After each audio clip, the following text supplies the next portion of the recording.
All right, everyone. According to my watch, it's 1800 Central European time sharp.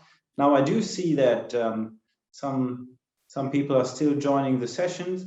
I would just like to kick things off and hand it over to James Burkhardt from D.O.R.C, who has been helping us with setting up this meeting, and who will then pass it on to Cecilia from EACCME, and James will give us a quick introduction about the organizational part of this session. So please, James. Thank you very much, Kai. Thank you, and good evening and welcome, everybody. Yes, on behalf of D.O.R.C, we're delighted to be providing technical support for this event. And I'd just like to remind all of you as attendees that you're on mute, your camera is off, and we'd like to encourage you to use the chat function to raise questions. We really welcome questions throughout the session. And then also, please look out for the polls which will come out during the event. The polls are important to answer both for the speakers and also for the CME points, which are eligible as a live participant to this event. And then at the end of this event, there will also be a short series of 5 questions as a post-event evaluation, which is also required to complete for the eligibility to the CME points. So without further delay, I'd like to hand over to Cecilia Martino, who is CEO of the European Vision Institute, and who we're delighted to collaborate with for this event. So Cecilia, over to you. Hello. So I hope I'm sharing my screen now. Yep. Yeah? Yes. Okay. Okay, great. So just a very quick overview of our network, and we're very pleased to support this initiative. So not taking too much time, but just to give you an idea. So EVICRnet, we are a network of 96 clinical research sites from 16 countries, European countries, and our coordinating center is located at IBLE in Portugal, Coimbra, sorry. Our chairman is Professor Henrik Scholl from Switzerland. Scientifically, the network is organized by expert committees, all dedicated to the different subspecialties in ophthalmology. And we also have 3 transversal sections. We have key opinion leaders, as you can see, as coordinators of these different expert committees and transversal sections. So the added value of our network is basically we have expertise in ophthalmology clinical research. We are dedicated to support multinational investigator-initiated studies or research. And we have a single contact point at our coordinating center, which is very useful as Europe can be a bit complex to approach. Also, we are a network of certified clinical sites, meaning that we have harmonized procedures that the centers follow when performing clinical research within our network. And we also have developed standard operating procedures for technical procedures in ophthalmology clinical research.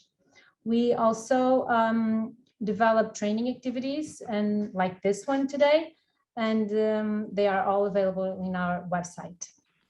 Just to quickly, how do we support multinational investigator-initiated studies, and what are really the big challenges for the investigators? This means that when we talk about multinational, Europe is quite a challenge, as that means that research has to go across the borders. And we're talking about different national legislations and specifications, different entities that need to be involved in each country, as well as different languages. Besides this, when we talk about investigator-initiated study, this means that the investigator assumes all the sponsor's responsibility, meaning that he does really need another partner to be involved with him, like EVICRnet, that can provide the overall management and logistical support for the investigator to carry out his multinational investigator study. This is just an overview of our educational program. Again, like I said, available at our website. The most recent model is dedicated to retinal dystrophies. It's for free. Anyone can just take advantage of it and just register and follow the procedures. And I just want to wish you a great meeting today. Thank you. All right. Thanks, Cecilia. Sure.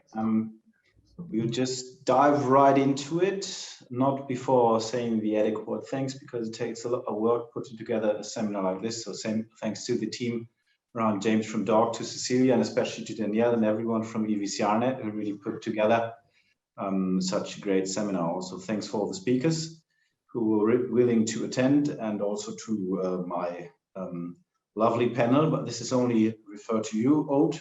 I'd like to present Aude Couturier from Paris, and of course David Steele, you as well, the president of BEVA. There's no need to introduce the two of you. And I'd just like to hand it over to Dr. Aman Chandra, who's not also a very excellent vitreoretinal surgeon and an excellent person to have scientific discussions in the later hours. He's also a very versatile scientific researcher who just published a research paper on the impact of COVID-19 on retinal cases in Beijing. I think that was very interesting to read. And Aman will start off the evening with his first talk. Aman, thanks for being here, and I'm really excited and looking forward to hearing your presentation. Thank you, Kai.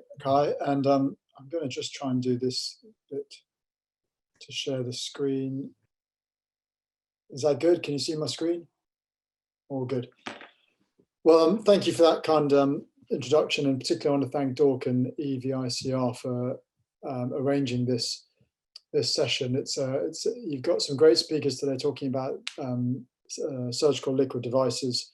My talk is aimed at surgeons, but some of it is really quite highbrow. My talk is more clinically based, and will hopefully give you my opinions and tips on stuff, and some of the discussions that might follow I hope will be useful. So I am Aman Chandra. I'm a retinal surgeon in Southend in the UK, and affiliation with our local medical school. Southend, just for you, those of you who aren't from the UK, is in a place called Essex, which is on the east of London there. It's the bit in red that's regarded as part of the east of England. So not far from London, but far enough. Anyway, I'll tuck straight into it now. So we're going to talk about silicone oils, light and heavy, and peripheral carbon liquids, the main liquid devices that we use in vitreoretinal surgery. I'm not going to talk about any of the dyes that we may use. One of the key components to the use of these surgical liquid devices is their density. If you look at that table on the right, water has a density of about 1 gram per cubic centimeters, and anything with a lighter density, such as silicone oils and gases, tends to float above it, and anything with a lower one tends to sink below it. And those are the real practical key components that we rely on when using them surgically. So let's start with silicone oils. So silicone oils are siloxane-based compounds with methyl groups, mostly methyl groups, for the ones that we use in vitreoretinal surgery. They're hydrophobic, which is a key part of them. But they use either as short or long-term tamponades, tamponade being a substance that we leave in the eye. As that table previously showed, they have a lower specific gravity than aqueous, so therefore floats and provides an upward force. There's a picture of an eyeball there. So the force is the highest at that asterisk, and the force reduces towards the meniscus. So the greatest force and tamponading effect is at the apex of that bubble. They are oxygen-based linear polymers, and the silicone oils that we use, the physical properties that we depend on are the chain length. So in general, they come in 1, 2, and 5,000 millipascals or centistokes. And one of the other key components is their chain length distribution. So if you have a narrow distribution, so this graph on the bottom here, this is meant to illustrate the homogeneity of the product that we use. So a narrow distribution, such as this blue one, would be a more homogeneous oil with more defined properties. So if you have an oil such as this orange one at the bottom here, with a wide spectrum of chain lengths, then the properties of that substance you're using will be much more varied. So ideally, you want a narrower distribution of centerstokes. When do we use silicone oils? We use it in cases with proliferative vitreoretinopathy. We may use it in cases of altitude where patients may not be able to use gas. And in cases of proliferative retinopathy or other proliferative conditions, it keeps hemorrhage away. It may reduce anterior ischemia by reducing the migration of pro-inflammatory cytokines into the anterior segment. And if there are any breaks in the retina associated with membranes, we may use the silicone oil to keep that retina in place while those membranes mature and don't lift the break. And they may be used in trauma, sometimes as simply as a tamponade to keep the eye firm. So how do we use oils? So that's a run through of primarily the indications when you might use them. If you want to put oil in, you will either have an eye with oil with saline in it or peripheral carbon liquid. And then on the left, you may then exchange that fluid for air and then exchange the air for oil. Or on the right, you may change the peripheral carbon liquid, particularly directly for oil. So if you're exchanging air for oil, this is a diagram of a left eye. You can see my artistic skills are quite remarkable. You've got 3 ports here. I tend to reduce the infusion to about 10 millimeters of mercury, then start injecting my oil and remove a valve or make sure that there's a place for the air that's in the eye to escape whilst the oil is being injected. So here's a video of an eye, the same eye, a little bit less beautifully done as my art was. On the left, top left, you'll see the infusion line. And on the this one here is the spare trocar, and here is oil being injected in. So I'll take the valve off this port and you can see the bubbles of air escaping. And eventually when the oil is, when the eye is getting more filled with oil, you may see the oil elevating through the infusion line, and you've got a more confidence that the eye is now full of oil. So that's how you exchange air for oil. Sometimes people may exchange peripheral carbon liquids directly for oil.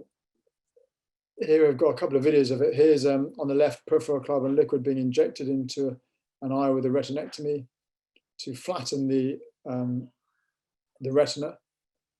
And then subsequently, silicone oil being injected directly into the eye. So here we stop there. On the left, you'll see a light pipe. On the right, that's an extrusion cannula. On the top left, that's the oil being held in place.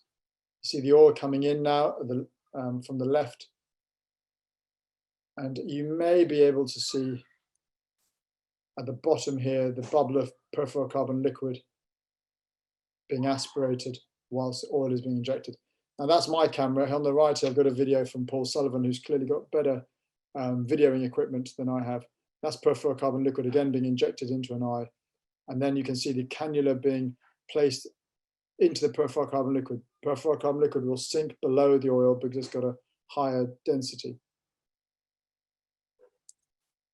How about removing oil? I usually do it with a 3-pass Parno approach. With the infusion on, I remove the oil and do some air exchanges to remove most of the oil bubbles.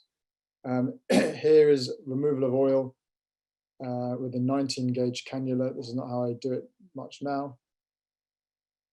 Once the oil has been removed in its almost entirety, I'll turn the air on to allow it to wash any remnants of oil that may be stuck to the zonules and the anterior segment onto the surface of the water.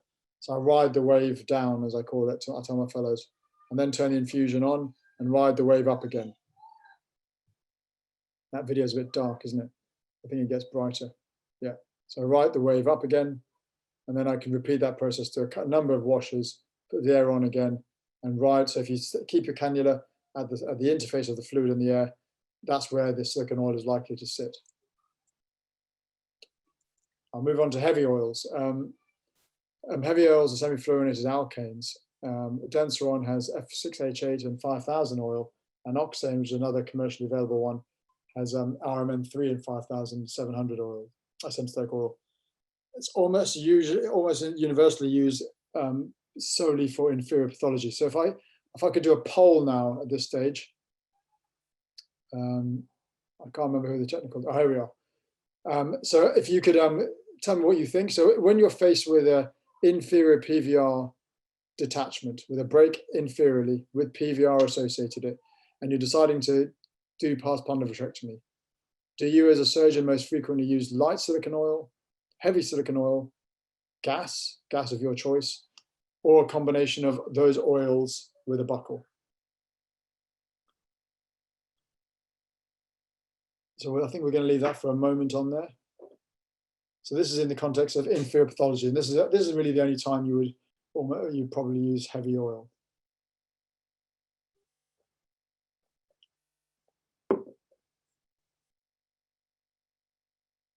I'm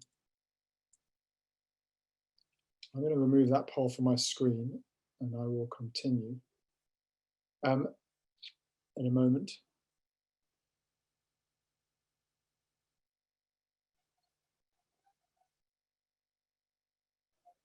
I think that's probably enough time, is it not, for the poll? Do we get the results now, or should we? Oh, here we are. Right, so it's pretty evenly spread.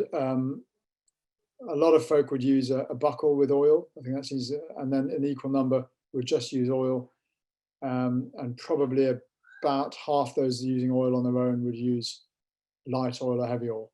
So I think there's sometimes a bit of concern about heavy oil in terms of its inflammation, and maybe its effect on intraocular pressure. So this is unpublished data that we're still preparing for publication. We reviewed 134 eyes who had Densron 68 across a number of centres in the UK, and unsurprisingly, the vast majority of the indications were inferior PVR. And the median duration of the tamponade with Densron oil was 4 months, and there was a final reattachment rate of about 72%. Bear in mind, these are challenging cases. This can be an encouraging result. What people are worried about with heavy oils is long-term anterior uveitis. Well, that represented 6% of the cases. Long-term intraocular hypertension was 17%. Only 4 cases required surgical intervention for long-term intraocular hypertension. And emulsification occurred in about 4.5%. And none of these side effects had any correlation with the length of time that the Densron was in the eye. Now, these figures probably, we think, compare favorably to all silicone oils in terms of their side effect profile. So, we're encouraged that, some of the press that heavy oils may have may not be entirely justified. The key difference or the challenge with removing silicone oil, heavy silicone oil, is it's got a higher density than the aqueous and so sinks. What you've got to be careful of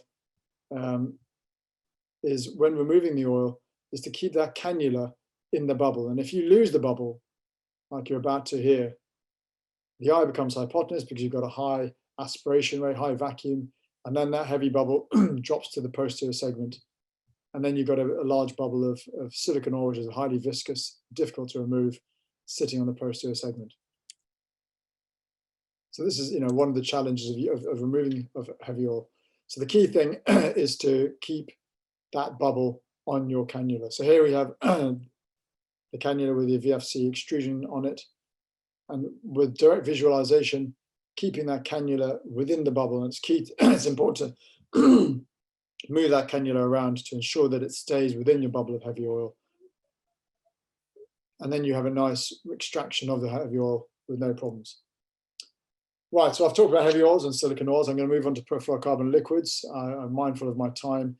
These are fully fluorinated carbon liquids. They can be either 8 carbon liquids or 10 with 18 fluoride atoms surrounding them. The key component of them, they are high density, so they sink, and low viscosity, and therefore actually quite easy to inject and extract. And they're hydrophobic, and therefore that means they're immiscible in water and blood. And their invention has been critical to many surgical procedures. They're often used intraoperatively to flatten retinas, for me, just in retinectomies or giant retinal tears. They can aid peripheral vitreous trim because you can flatten the retina in a very mobile retina to allow the vitreous to be trimmed. And if you want to peel any membranes in a detached retina, they can help stabilize the retina. And they can be used as a short-term tamponade if needed. Here's a giant retinal tear, which is a sort of taco folded over. The edge of the giant retinal tear is then marked, and you can then use the peripheral carbon liquid, putting the cannula just in that gap to create space. And then you'll see now that it does create the space, and it helps to flip over that giant retinal tear, that detached retina, and roll it into its correct position. Keeping the cannula within the bubble, it allows us to use this as a device with a physical property that allowing you to flatten the retina. Some people use this in all retinal detachments, but it certainly has a role in giant retinal tear detachments. It can aid the peripheral trim. So here we have a sickle cell retinal detachment with a very mobile retina, and a bit of PVR there. And actually trying to trim the retina was challenging because the retina was so mobile. If you inject peripheral carbon liquid onto the posterior segment, that can help stabilize the retina, and then allows trimming of the peripheral vitreous to be much more easily undertaken. Very helpful, I think, in very mobile retinas. How about peeling and detached retina? Well, if you, for example, this is a case with a macular hole detachment where the retina was mobile, and you can see when the retina was mobile, it's very difficult to pick up the ILM because of lack of countertraction. And even if you do get a little flap, it can be difficult to peel because everything's mobile. If you then flatten at least the macula, you get some countertraction, and then peeling the ILM is much easier now because your retina is stabilized by the peripheral carbon liquid.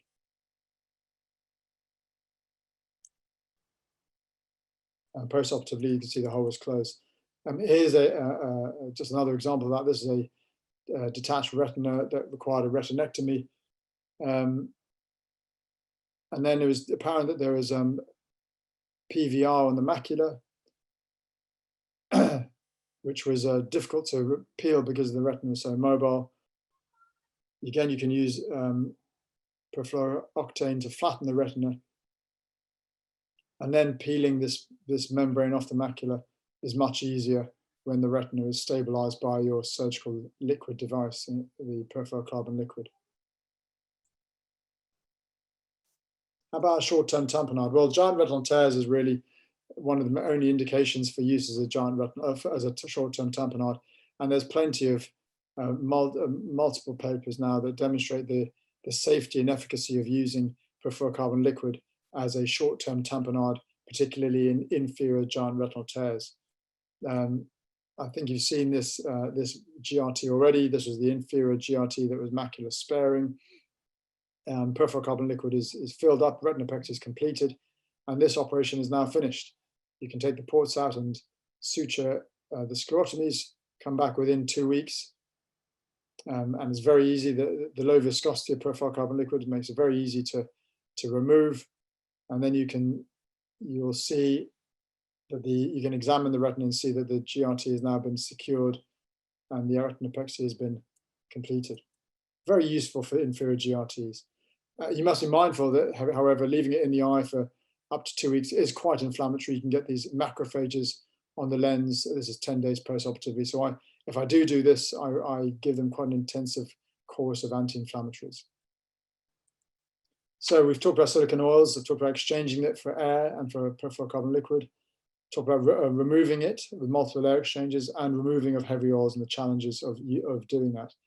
With peripheral carbon liquids, we talk about how it's used to flatten the retina. It can be used to help remove the vitreous, peeling in detached retina, and I briefly talked about its role as a short-term tamponade.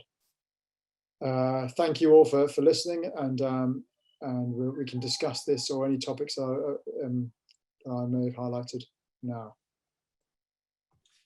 I think I've stopped sharing now. Can you see me? Yep, yeah, we can see you, Aman. Thank you very much. That was a great talk, Aman. Lots of top tips and pearls of using these liquids. There's a couple of questions from the audience, and I'll just pick up on one and expand upon it. Okay, thanks. So the question was, which cannula do you use to insert PFCLs? And then secondarily and linked to that, could you give us some tips to avoid bubble formation when you inject PFCLs? Yeah, so a dual bore cannula is ideal, where it allows some exiting from the size of the cannula. I don't always use that, so you have to inject very slowly. When injecting, I always recommend injecting away from the macula and the disc, because actually the jet has such a high force that it can actually pierce the retina. With regard to the bubbles, once you start getting a small bubble of PFCL, if you then insert the cannula into that bubble, it will be very close to the retina, so be mindful of that. And then inject slowly within the bubble, then you'll hopefully reduce the risk of getting small bubbles. Beginning with that, before you put the cannula in, I try and make sure that you go directly to where you know the retina isn't folded over. So you try and avoid any drips of peripheral carbon liquid coming off the cannula and slipping under the retina. Which and do you put the PFCL in yourself, or do you use a VFC, or do you use I just do it myself with my index finger on a syringe. Yeah, and do you alter the infusion pressure at all before you do it, or do you just keep? So I reduce the pressure I start usually at 30. That's where my normal pressure is. So I reduce the pressure down to 20 as I inject. And so another question that came up was the use of oil in endophthalmitis, Aman, and which is, and I was kind of, when the question came up, I was also thinking about you know, the inflammation you showed with PFCLs and so on. Do you think oil's got a role in modulating endophthalmitis cases anymore, or do you use it purely on surgical indications with endophthalmitis? What are your views on that? Yeah, that's a really good question, actually, because I didn't describe that indication. So when doing vitrectomy for endophthalmitis, I tend to have a very low threshold for using silicone oils, actually. I think there's a bactericidal effect of the silicone oils, but also endophthalmitis vitrectomy, it can be a very difficult view. You may not have induced a PVD thoroughly because you can't. You may not see if you've induced a break because of all the debris and all the challenges of doing the surgery. And they may be phakic and the lens may be difficult. So there's enough challenges for doing the surgery that will limit or increase the risk of complication. For me, then I have therefore a low threshold for putting silicone oil in. A, for its antibacterial potential effect, and B, also that if there is a break, hopefully it may help keep the retina in place. While that break sort of pigments and scars down. I think people worry then having to come back to do a second operation to remove the oil. I always say, if you're coming back to remove a silicone oil in an endophthalmitis case, you've won. You know, that means you've got visual potential and you've saved the eye. Vitrectomy for endophthalmitis, you've got sick eyes that may well end up being enucleated, and particularly if they've got streptococcus, over 50% of those will end up being enucleated. So if you're coming back to remove silicone oil, you save the eye. You know, it's not a big problem. No, that's good. That's very true. I completely agree. Now we're running slightly short of time, so I wanted to finish on a question which is going to lead into Mario's talk, hopefully. So oil PFCL exchanges, of course, are contraindicated in terms of manufacturers' instructions, at least from you know. So most PFCL manufacturers say don't do direct heavy oil PFCL exchanges. Yeah. What are your views on that? And do you think that's important in terms of avoiding toxicity? Well, so I don't do it very often at all. I will always exchange it for a PFCL for air, followed by the oil. They do it. They're very similar substances. They will stick together very, very closely at the expense of any aqueous, despite what you might think in terms of its density. You might expect there to be a nice sandwich of saline in between them, but they don't. They stick together very closely. I think, you know, I'll leave it to Mario to talk about toxicity of the oils, but there is some concern that these two substances coming into close contact may increase the chance of toxicity of one of those substances and reduce the chance of removing the PFCL completely. So I personally try. I don't use it very often. There are obviously circumstances where I'm so concerned about contraction of the retina that you know, interruptively, that I feel I have no choice. But those are rare circumstances. Do you do it much, David, yourself? No, I'm completely like you, Aman. I try to avoid it. I can't remember the last time I done it. Apart from the fact I find it irksome and slow, but also there's so many evolving techniques to get rid of aqueous from PFCL eyes so you avoid slippage. So I just don't think there's a need to do it. Obviously, there'll always be exceptions, but yeah. So I agree. Certainly in giant retinal tears, which is the main cause of slippage, because in retinectomies, you can certainly exchange it for air. You don't need to go to oil directly because the retinectomy edge is so far from the ciliary body, you don't get that pooling of aqueous. GRTs people are concerned about because they're so anterior, you get aqueous quickly accumulating. But I rarely use silicone oil in GRTs, and I think that macular ons particularly, I don't think there's a need for silicone oil in GRTs. Yeah, and of course, you published a very nice paper on this showing the very high incidence of silicone-related visual loss in macular on GRTs. Yes. We are mindful of time because we're slightly over, so I'm gonna go start on Mario's talk now. And Mario is professor of ophthalmology in Milan, and also there's a clinical practice in Bergamo near Milan. Mario's published extensively on toxicity considerations with oils and PFCLs. Several, if you haven't read them, I'd recommend you read his papers because they're fantastic papers, and we're delighted to have Mario speaking on this topic at the talk tonight. So thank you, Mario. Thank you. Thank you so much. Thank you, David. Thank you so much for the kind invitation. So today I will speak about the purity and toxicity consideration for oils and my conflict of interest. So we routinely use liquid as a surgical device, but what are our concerns while using liquid device? We believe that ours are still underestimated because we have lack of information about composition of some medical devices, lack of information on some chemical and biological interaction between intraocular devices, and also we don't know much about the correlation between medical device and acute and chronic clinical findings. This picture still occurs. So we believe that these clinical findings don't come only from the disease, but probably from a synergistic effect between different causes. So the aim of my presentation is to explore the value of the purity and the potential toxicity of both silicone oil and peripheral liquid, and also to assess the potential toxicity coming from their interaction. Let's start with silicone oil. We know that silicone oil in the market is not cytotoxic. Most of them have cell viability more than 70%. But still, our concern are on low molecular weights component. So, because European chemical agencies since June 2018 have included the low molecular weights component in the candidate list of substances of very high concern, especially D4, D5, and D6.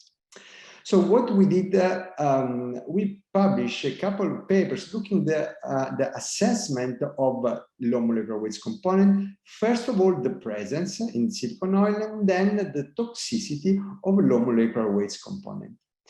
We need to remember that during the polymerization reaction to generate silicone oil, we also get some impurities. Are not really impurities, just matter of dimension of molecules. So oligosiloxane. And what we did, we just compared the molecular weight distribution between 10 different brands of 1,000 centistock silicone oil. And we looked at the, under the tail of the curve on the left, the short chain components between 200 and 300 grams more. And what we found, there is a huge difference between the different compounds on the market. And Joachim will speak much better on this topic because he published a paper regarding benchmarking of silicone oil. But he said that the quality characteristic vary significantly not only among different brands, but also among batches. Then we also look to the toxicity of low molecular weights component. So we know that the concentration is different in different brands, but low molecular weights components are cytotoxic or not. So we analyzed the silicone oil with different concentration of low molecular weights component. At the end, all silicone oils were not cytotoxic. Bit difference about cell viability, but we are just speaking about acute toxicity. So we are not speaking about chronic potential damage. So we assess the acute cytotoxicity with our test, not any potential harmful effect. We need to remember that the low molecular weight component act as surfactants, so they can change the interfacial tension using emulsion, and they can also diffuse in ocular tissue, so they may accumulate in the environment and the tissue and cause effects that are unpredictable in long term.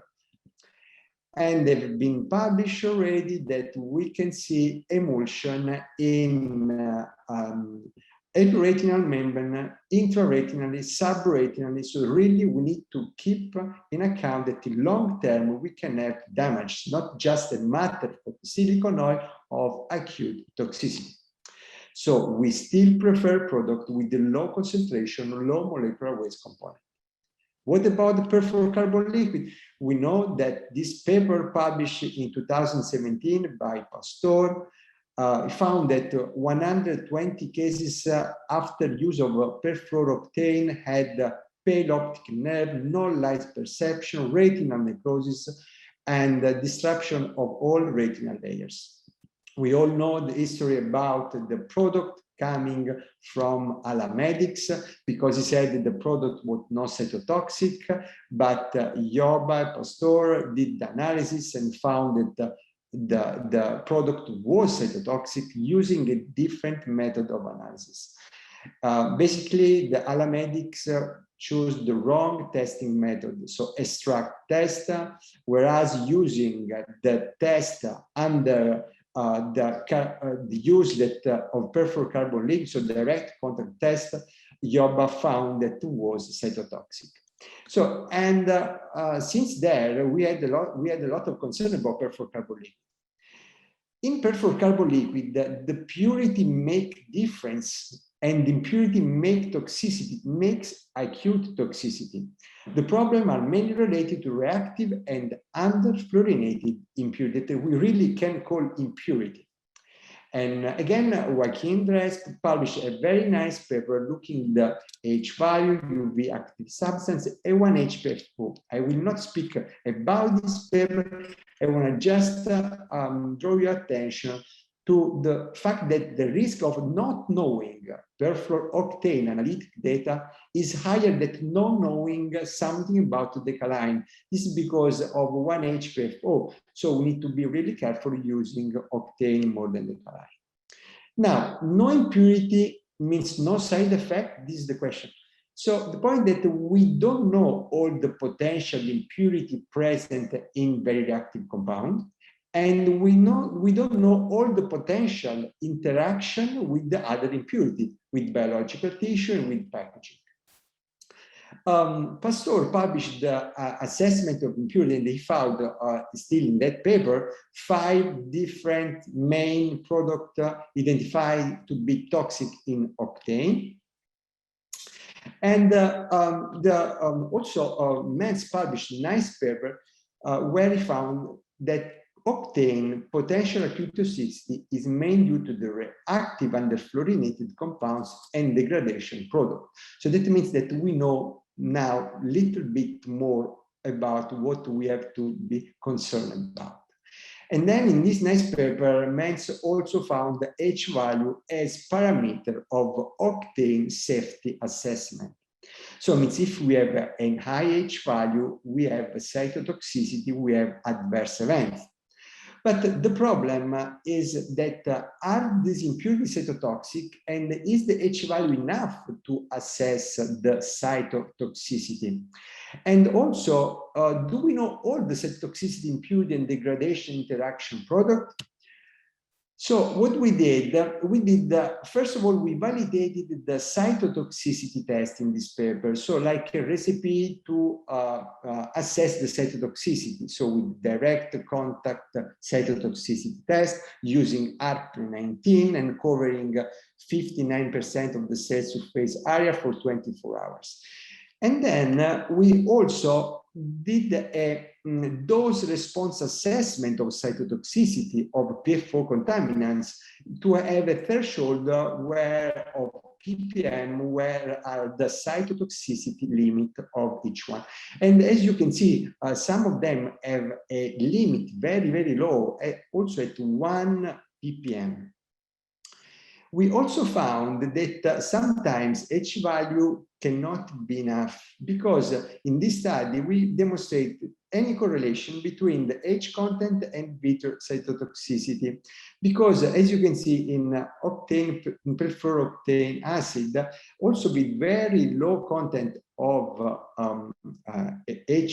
H content, was still cytotoxic, and this other one that had very high H content was not cytotoxic. So probably we need to do a little bit more if we want to have the complete picture. So do we know all the cytotoxicity, impurity, and degradation interaction product? Probably not, because we are always thinking about the single compound, the safety of the single compound, not about the interaction between them. So the interaction between the compound that we are using probably can be iatrogenic as underestimated. Many years ago, we published a paper that after in vivo, after doing our vitrectomy using Decaline, and after fluid air exchange, if you leave under air for a while, at the end you have a small amount of liquid on optic nerve.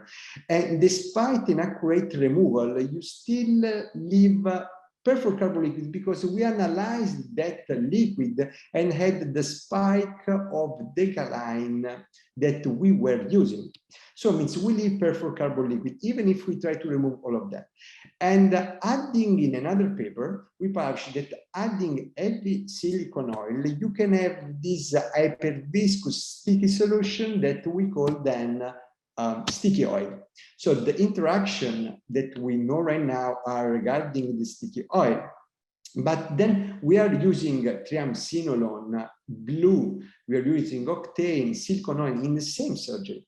So this paper is under submission, and in this paper we want to analyze downstream all the toxicity given by different interaction.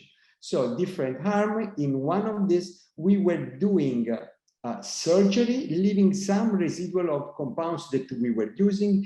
In another group, we were trying to remove all of them, so with the minimal residues. And at the end, we found that if we not remove very well all the compounds, the interaction can be synergistic and can induce cytotoxic effect. And as you can see here, we are a viability less than 70%, it's about 30%. So is cytotoxic. So we couldn't use, all these products together because are cytotoxic according to the ISO.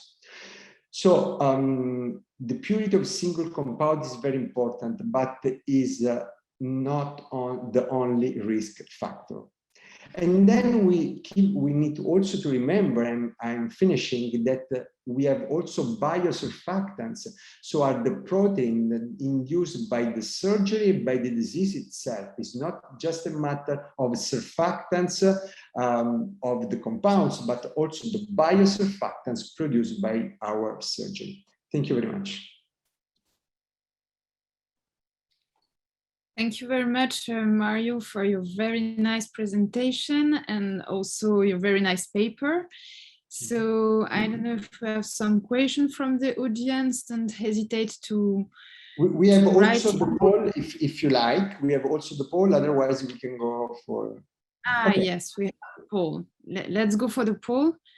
So the presence of low molecular weight component in silicone oil is responsible for cytotoxicity of the compound, modification of interfacial tension, therefore of emulsion potential, temperature increase, all of the above. And if you like, I can read also the second one. The perfluorocarbon liquid may contain impurities capable of creating irreversible ocular cytotoxicity effect, can be left in the eye for a medium to long term, have a density lower than water, all of the above.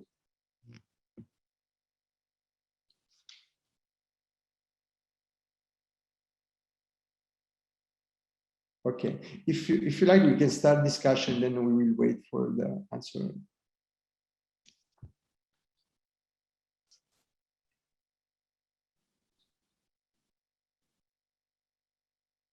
Aude? You are on mute. Okay. Yes, yes, sorry. Okay. Yes, of course. So we just wait just a few minutes for everybody to answer. So first, I would like to congratulate you your work on this silicone oil, and also your paper raised some concern regarding this presence of low molecular weight components.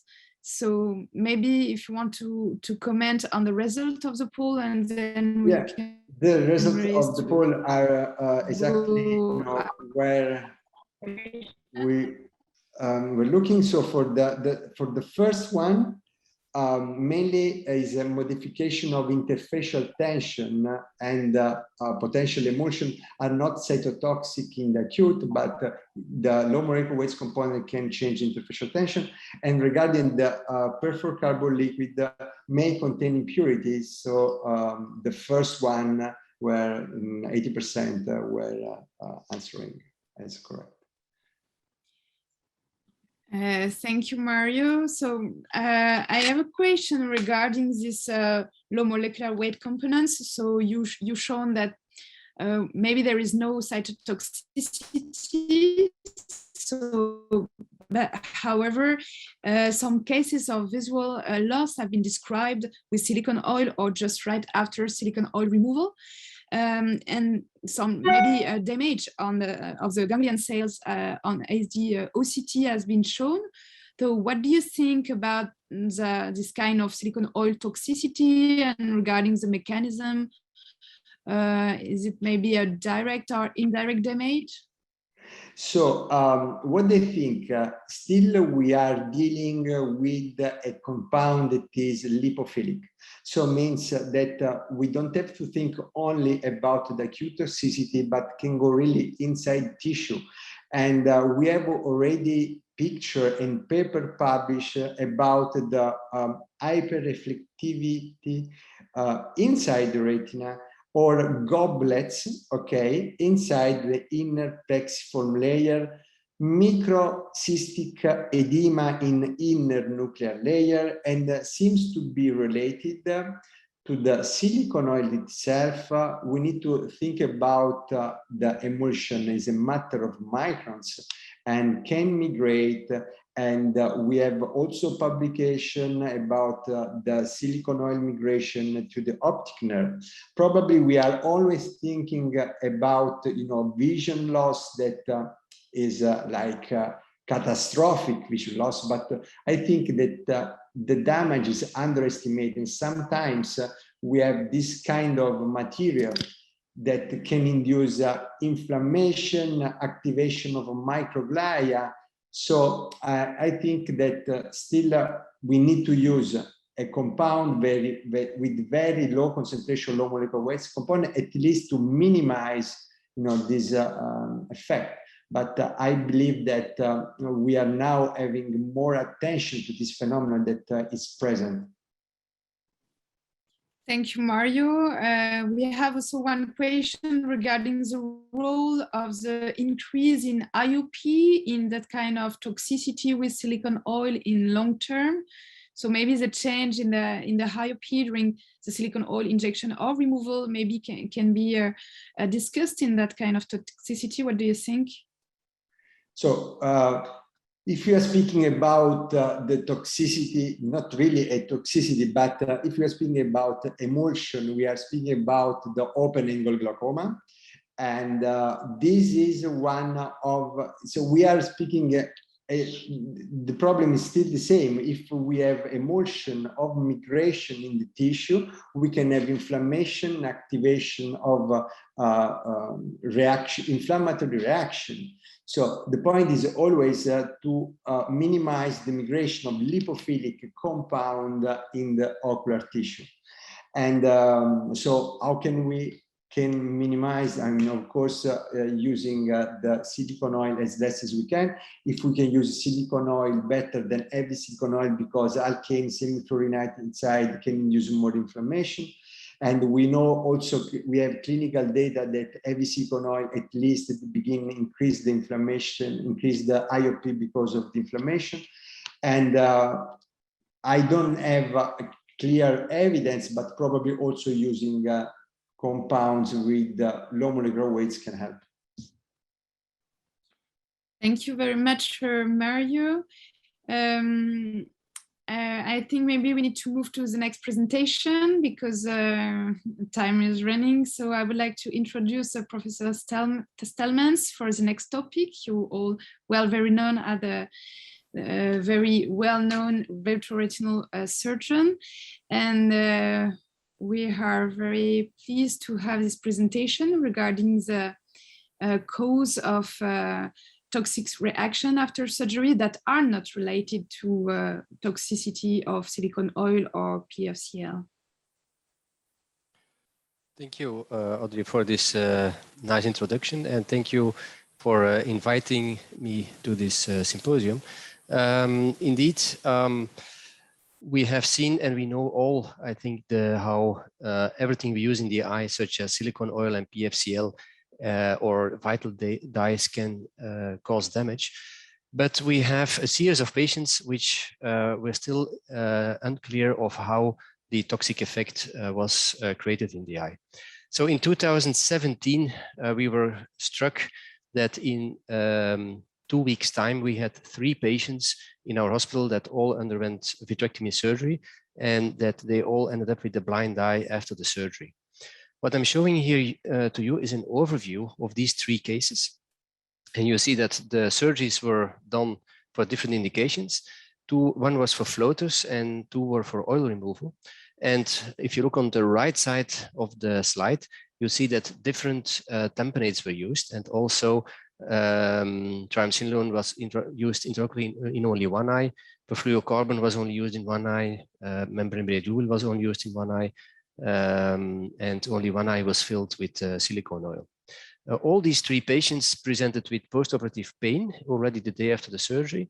2 had a corneal erosion, and 2 showed periocular anesthesia. Now I will show you some pictures of these striking cases. This was patient number 1, and the effect that you see is what I call a dead eye. So you see complete atrophy of the choroid and the retinal vessels. There is no inflammation visible. The eye is in that bad shape that it cannot even create a inflammatory reaction anymore. If you look, this is the fundus of the same eye. This is the second patient. You see a very similar OCT image, quite atrophic retina as well. And this is the third case. Again, there's only a very small amount of retina which is there. It's quite thin, and also the choroid has been extensively touched by something that we don't know of. So we saw in all these 3 patients no sign of inflammation. 1 patient developed sterile endophthalmitis on day 3. We saw no hemorrhages. They all had no light perception already the day after the surgery. There was no sign of a central retinal artery occlusion. We saw extreme atrophy, let's call it necrosis of the neural retina, atrophy of the RPE, and a closure of the whole capillary network, and also iris atrophy. Now, we of course were looking for similarities between these 3 cases to figure out what has happened. And first, we noticed that in all 3 cases, we injected an antibiotic and triamcinolone around the eye, parabulbar, at the end of the surgery. So we wondered, is it possible that because of the stuff that we injected around the optic nerve, that this atrophy could occur? But if we look at the way how the retina was affected, we could not think that something blocking the optic nerve would cause such extensive atrophy of all the structures inside of the eye. We also did MRI imaging of the optic nerves of these patients. There was no damage visible on the optic nerve like from the parabulbar injection.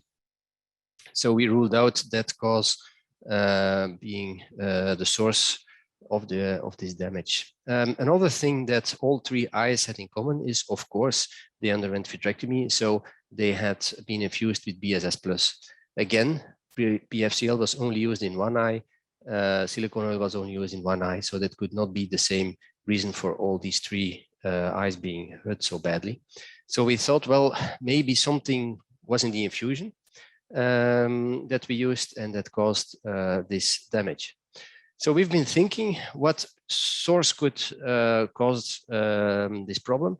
And first we thought of any liquid that was present in the operating theater that could get somehow in the eye and cause this damage.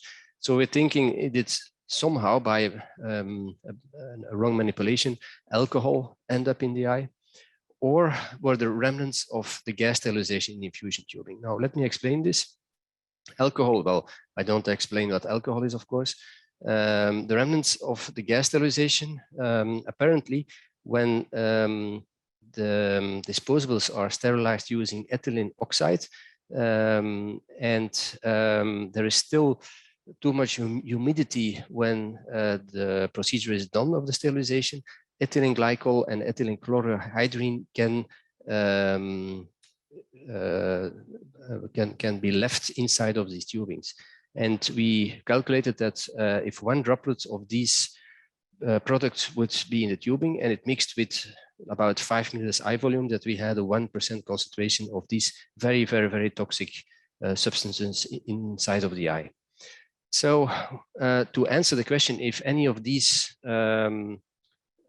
solutions could be the cause of the damage, we did some animal testing.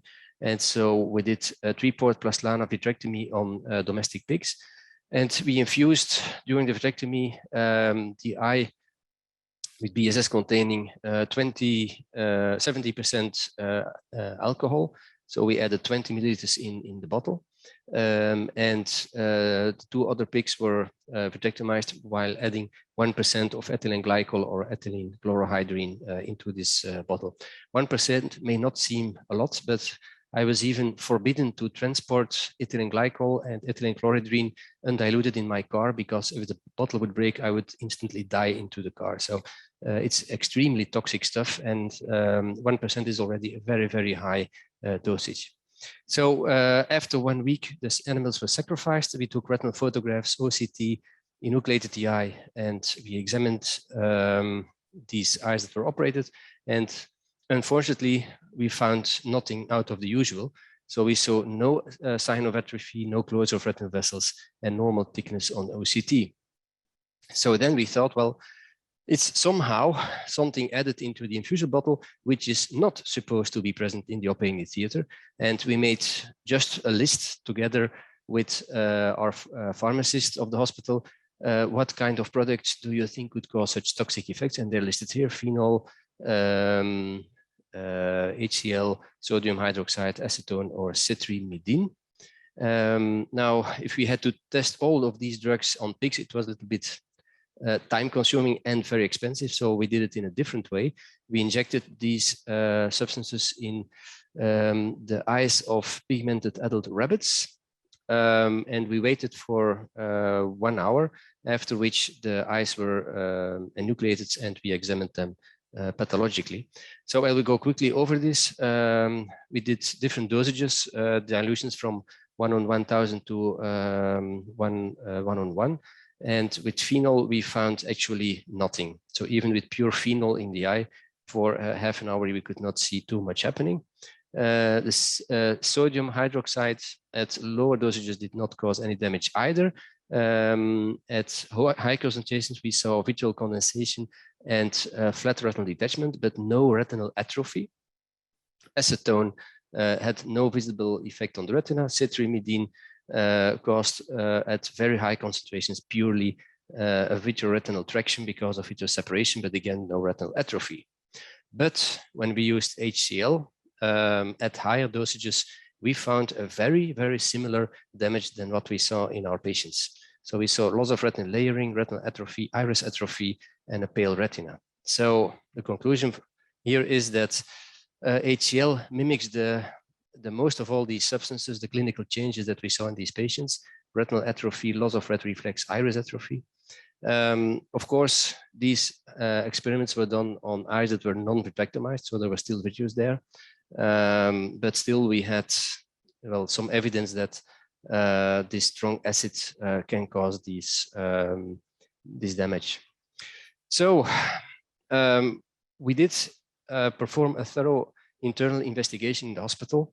There was no logistical or medical procedure violation. Also, of course, this was reported to the competent authorities in Belgium. They also came for a site inspection. They were very helpful with us, but again, they could find no irregularities.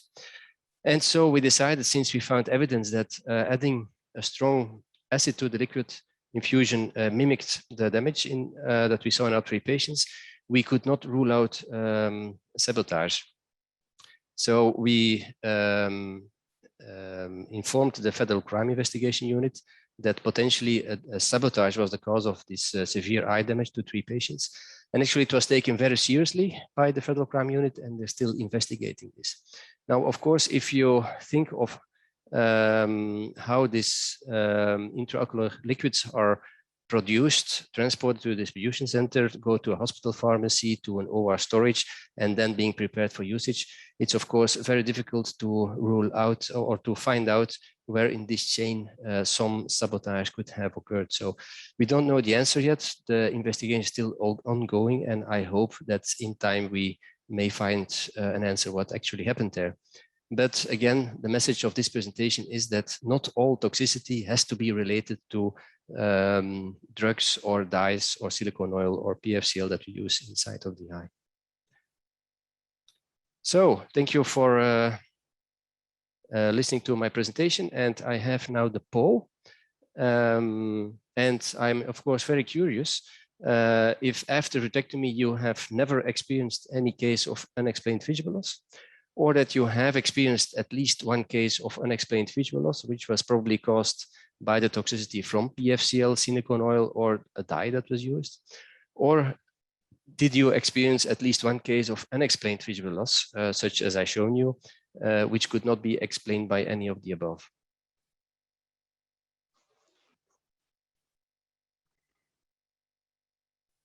Well, let's see, this will be very interesting. And while we have the answers of the audience dripping in, we might start the Q&A. Now, I think I've been there during the first meeting in Sampo, the Netherlands, when you presented those 3 cases. And it's still a very rattling story as a surgeon, seeing that myself, because this is nothing that I don't want to happen to anyone. Unfortunately, it happened to you. Now, the question is, well, first of all, a compliment. I think the way that you and your team handled this, just by doing all the sets of experiments and looking where this leads to, this is a good example that really everyone should do if they have a severe case. Just not say, oh well, this happened, it might happen, but really go the extra mile and look at every step in the way. I think I know this is you're a very exact person, but you've really outrun yourself there, looking at every step there. And let's see at the audience. Interesting. I've never experienced any case. I mean, it's probably 1/3, 1/3, 1/3. But I'm actually surprised that 1/3 experienced a similar thing, because I haven't seen this presented a lot of times, such things. What we should do is all the time that this is presented, that somebody from the audience comes up and shares pictures. After the last meetings, I don't even know, I haven't even received emails from Greece, for example. So if you have that, you might as well inform Peter or me. We're really interested in collecting those cases. I mean, Peter is the expert at that. Now, the very important question is, Peter, is there, after all this aftermath, is there anything that you changed in your everyday practice now, being that back to normal, that is still there? Yes, since then we've done I think 8,000 surgeries without any problem. Now, of course, some things that we changed, yes. We did use quite some things off label. For example, we in the bottle of BSS, we added atropine and gentamicin, for example, which is of course off label. And now we discontinued that because we immediately thought that a manipulation error could be in order. So we omitted that. And we're still doing that. So we don't do any we try to avoid off-label medications as much as possible, and also we try to reduce the amount of manipulations that you have to do to products mainly that you use intraocular in order to avoid contamination that you don't want to happen. Yeah, I think this is a very good point, because also what we do is now every infusion bottle that we use is labeled with the patient name and is kept till the next day and is only disposed 48 hours later. So if ever we see another patient on day one, we will retrieve that bottle that was used, because that did not happen here, of course. Yeah, all right, that's quite understand. I think that regarding this off-label stuff, it always makes me think, because there is a lot of things that you use off-label in vitreoretinal cases. Now, another question from the audience is possibility of subconjunctival antibiotics where those cases sutureless. Well, we thought of that, but can you really believe that such damage to the eye can be caused just by injecting an antibiotic around the eye? I hardly think so. No, I mean, this is something that damaged the eye from the inside. That's quite obvious. Yeah, they're probably talking about how. I'm always saying that this must be HCL, because the changes do look similar, and HCL is something. If you look into a psychopath mind, of course, this is something that you would use. Because you don't have the level of sophistication to take something else, and HCL is something that you really have. Now, something interesting for the audience there, were there any legal problems for the hospital or the team or any members of the team following those incidents, for especially, yeah? Well, again, all procedures were checked. Both by our internal safety committee as well as by the competent authorities. And we actually got feedback that they really couldn't find anything that should be done differently, except for the things that we already changed, like reducing this amount of manipulations and keeping the bottles 48 hours. Were there, of course, the 3 patients went to court because severe eye damage happened to their eye, but that's of course covered by the hospital insurance. That's not, I mean, that's something straightforward. And of course, the Federal Crime Unit interviewed all personnel that was present in the operating theater on those days. Yeah. That makes sense, of course. That's their job. All right. Yeah. Thanks a lot. Thanks for this insight. I think it's very important that we share. That we all also share the cases that did not work out as well. Even I know in larger conference you have a tendency to show only what best worked out for you and not the rest.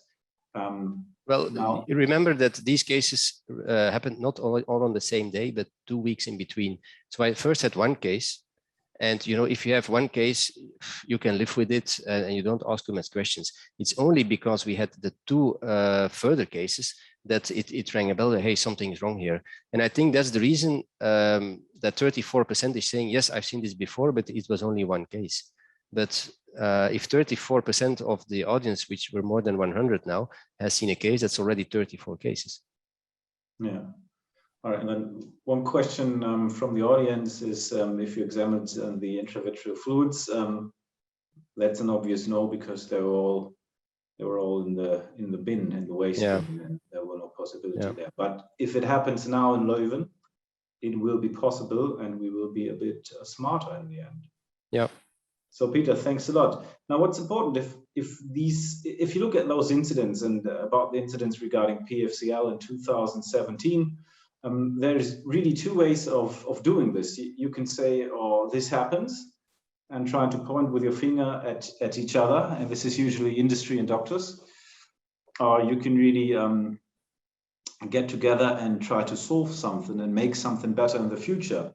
Now, this happened on the level of the hospital with Peter, where they did an excellent workup, but also in URET and EVCR, we had vivid discussions about that after the shouting and pointing fingers. And I'm really glad that we have the key figure who actually took that, translated that into a productive part, and this is Dr. Dresp.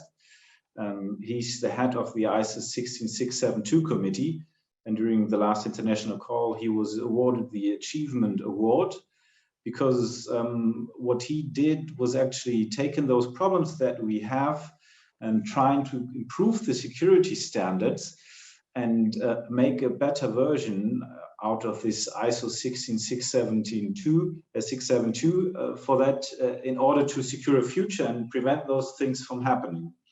So Dr. Dresp, congrats again on receiving the well-deserved achievement award, and I'm really looking forward to having your hearing your presentation.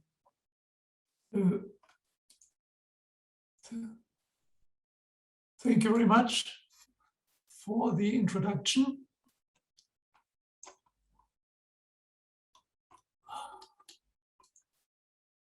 So I would like to talk a little bit about ISO 16672, the current version, and about benchmarking ocular endotamponades, how regulation is changing to help surgeons.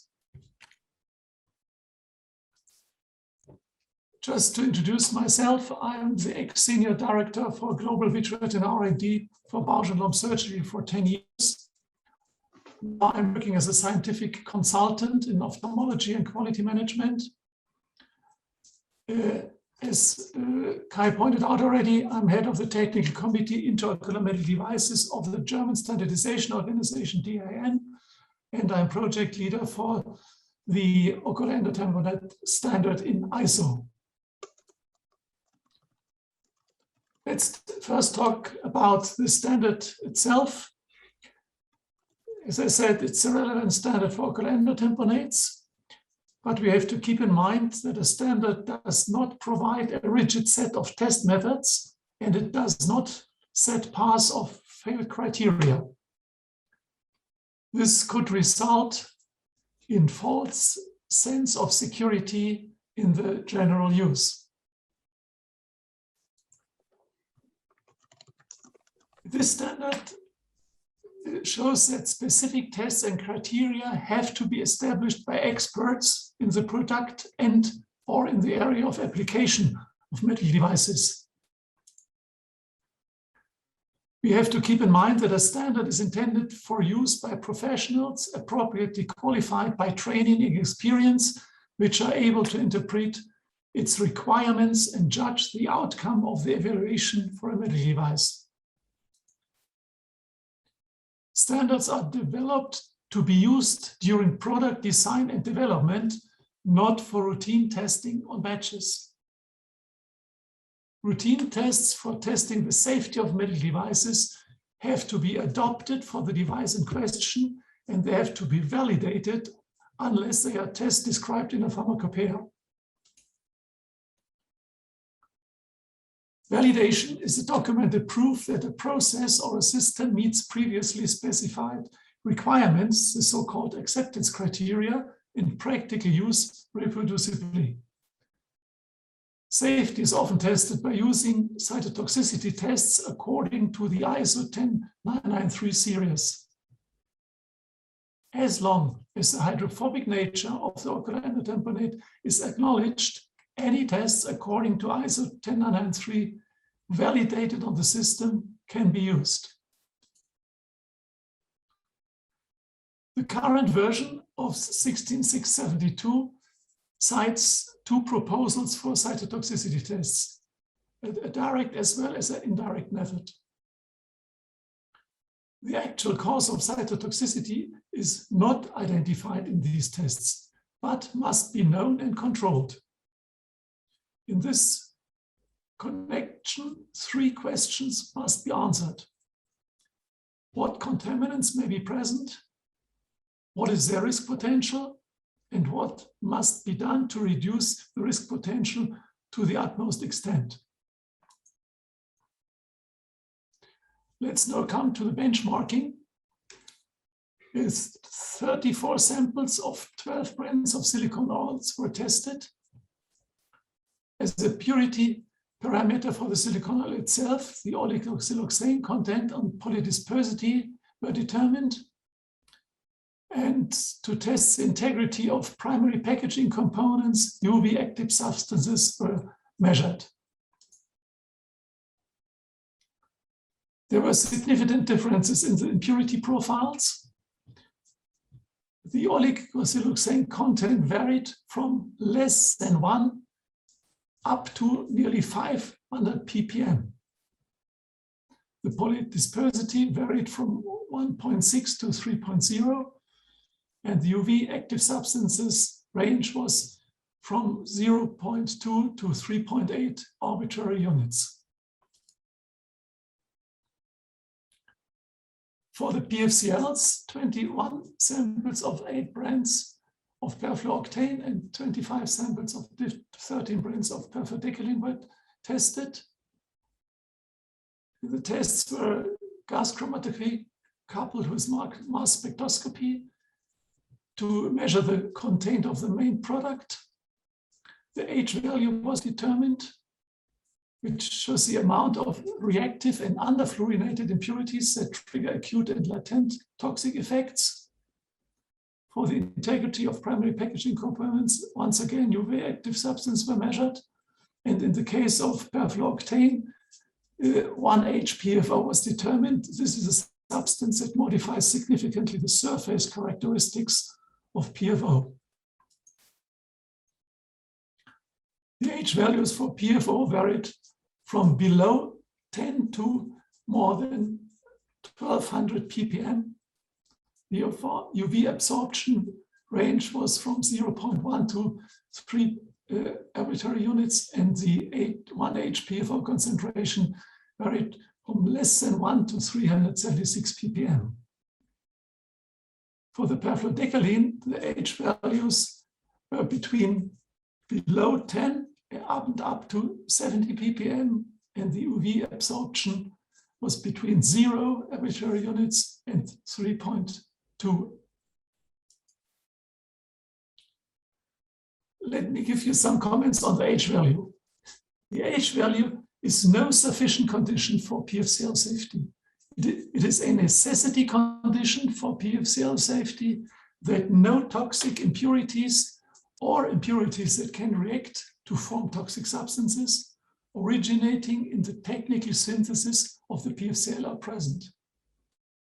This must be followed by the risk assessment of possible impurities, which justifies the exposed relevance of this parameter.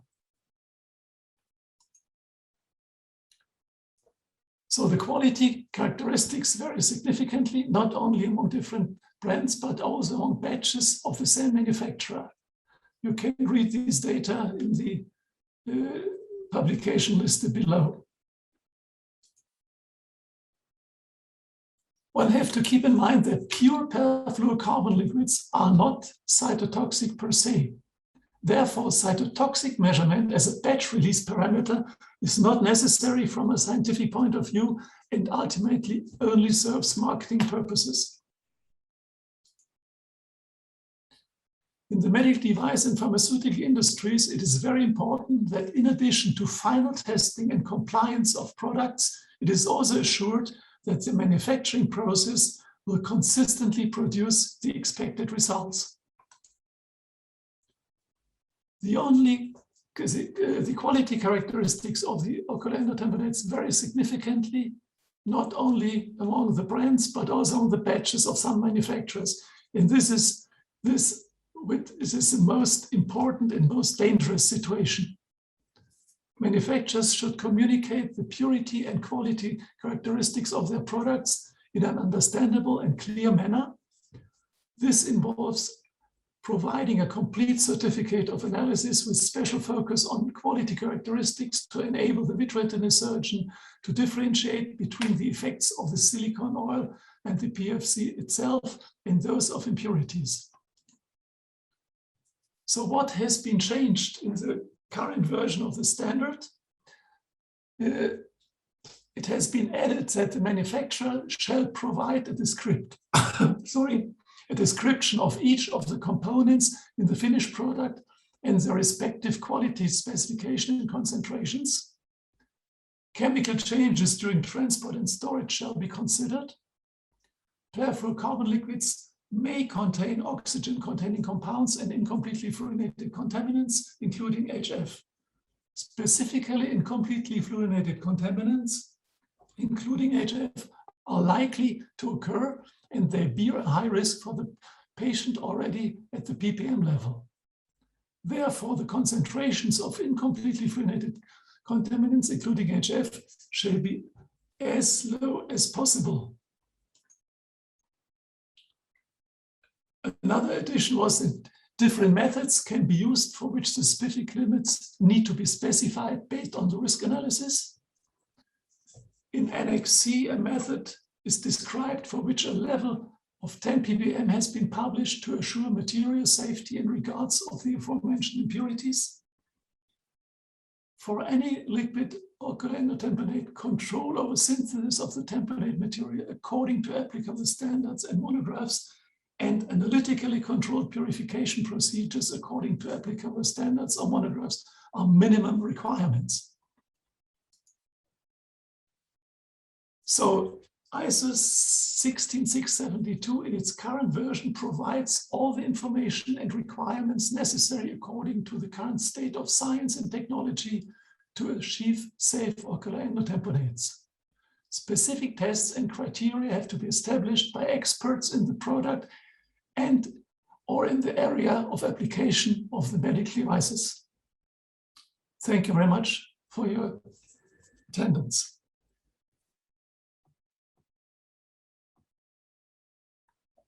So just the poll has been drawn up.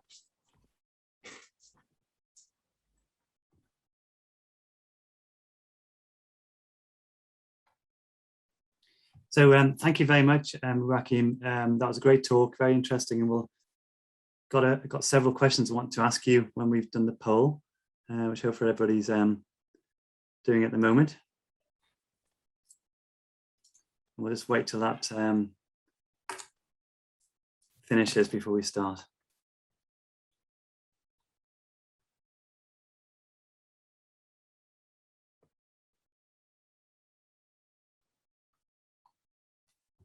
Can we get the results of the poll now?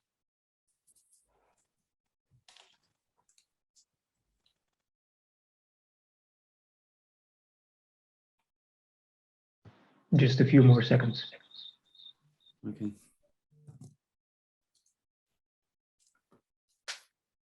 Perhaps while we're waiting, because it's going to be a little while. Oh, here we go. We've got the results now. Perhaps can we have your reaction to the poll results, Joachim? Yeah. So there's the first question is there's a fairly mixed bag of people that said a law, a guideline, or a direction. But I guess I think what came across in your talk was that the guideline aspect was quite interesting. I thought it was much more rigidly adhere. I thought it was much more of a sort of a strict interpretation that people had to do. So yeah, the situation is if you follow the standard, the notified bodies and the authorities assume that you have done everything that is necessary. But this is not really the case. Even in other situations, working with standards, you can always do other things than just follow the standard, but you have to justify why you don't follow the standard. And therefore, there's a lot of different things how people regard standards and how they use them. Yeah. No, and then the last one was the other question was on which tamponades have had benchmarks recently published, and so a lot of people have read your obviously your papers, which is good. Which is good. If we can remove the poll results now, that'd be great. Oh, it's not way. Do you think are the new ISO standards? Do you think they go far enough? Do you think could they go further, or should they go further? I think the standard should not go further because there are so many things that are unique and special to the different types of endotamponades. As I said, I think twice in my presentation, the manufacturer have to be experts, and they have to hire experts which know from a chemical standpoint as well as from a usability standpoint what these products are for. And if just a marketing company tries to purify by distillation or something else a product and brings it on the market, this is far beyond acceptable behavior. So I guess what struck me about your papers was the huge variability. Obviously, this was before the ISO standards were published, but the huge variability not only between manufacturers but between batches. Could you make a case for policing this? Could you make a case for actually having a regulatory body who actually tests the products to ensure that they're actually compliant with some sort of standards that we set? I think the problem is that the regulatory authorities don't have the knowledge and the capacity to do these tests. You have to rely on sound and good companies and good manufacturers. Can I say something? I mean, from the clinical point of view, we had the ISO even before we had the problem with the product from Alamedics. Okay, and the ISO was already there, but it was not clear which kind of method we need to use to assess the toxicity. Okay, and it was using this extract method. So you think that can happen again? This is the point. If people don't really analyze let's do it the reverse way. The basic is a sound risk analysis. This is the absolute basic. And if the risk analysis is not complete, then it may happen again. Let it phrase it that way. But as clinicians, we don't know really if that product has been tested, has been an assessment with the risk analysis, risk assessment, very strict. So we just have an NSE approval and we are happy. And so this is the point. Probably on the label, we should see something. I know H value is one of them, but probably, I mean, we need to really have more, idea on the product, on toxicity, because our concern is just it can happen again. Yeah, for me, the worst thing when I analyzed these results was not that there's a difference between the companies, but that in some companies there is this big difference between their batches. That means they don't have their manufacturing under control. This is even worse because this is the worst thing. This is really the worst thing. And it makes it incredibly hard to interpret how we, because I mean, for years there's been a folklore that certain types of oil emulsify more than other types, partly based on viscosity and partly based on clear physical properties. But if they're all different by batch, of course, we can't draw conclusions and we can't learn and we can't take our science forwards. So it is a big problem. Can I ask a question on that topic? I mean, I've often found batch differences quite alarming. Do we then expect companies to be able to give us individual data on each vial that we use? How far do we drill this down? I've often wondered about that. And do batch quantities differ? Do some companies' batches involve 700 vials and other batches are 10 vials? I think one problem is that some people try to establish toxicity testing on a batch basis. Yeah, I think this is the wrong approach. The right approach would be to have validated manufacturing procedures and to do a parametric release. That means you test the conditions under which you have validated before, and if the process has met all these conditions, then nothing will happen. The problem is if you try to test quality into the product. This is always a problem. Yeah, I think this is a very valid point, and this also relates to, do we need authorities to test that? The more tests that we have from authorities, the more exact we write the cookbook of what some terrible company has to do to pass this. But what we want to is a very responsible company that has knowledge with a solid manufacturing process. Yeah. And this is what it all comes down to. Therefore, the ISO standard is a horizontal standard. You have to jump across this to reach this, and afterwards it's up to your responsibility. And it's for all of the surgeons, I would advise you just to go to some manufacturers and have a word with them. You can tell within the first 5 minutes if you will be using their silicone oils or PFCLs in the future. That's for sure. But the horizontal standard is a 10993, but the 16672 is a vertical standard. Oh yeah. Yes, Okay, well, go on. Sorry, yeah, fine. no, I wanted to go with the closing remarks. So please go ahead, David. No, that's great. I was gonna, but I think no, I knew we're running short on time, so that's great. Thank you very much. I'll let you finish off. Thank you.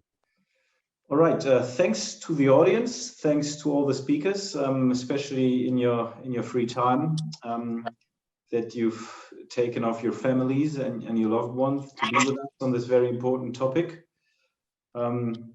Thanks to EVCR and D.O.R.C for organizing everything, and thanks for the panel, David and Aude, for putting this together. James, Cecilia, and Danielle on the EVCR part. This has been a really helpful session. For all the audience, please do complete the evaluation form, as you will need that for the CME points. And with that, I wish to say that probably we're on a very good road regarding safety of the products. I think it's a very long road, and we will be seeing each other again. And with that, I'm saying buona noche, good night, buona sera, bon nuit, if I forgot something, and auf Wiedersehen. Thank you, everyone. Thank you, Kai. Thank you, everyone. Good night. Thank you. Goodbye.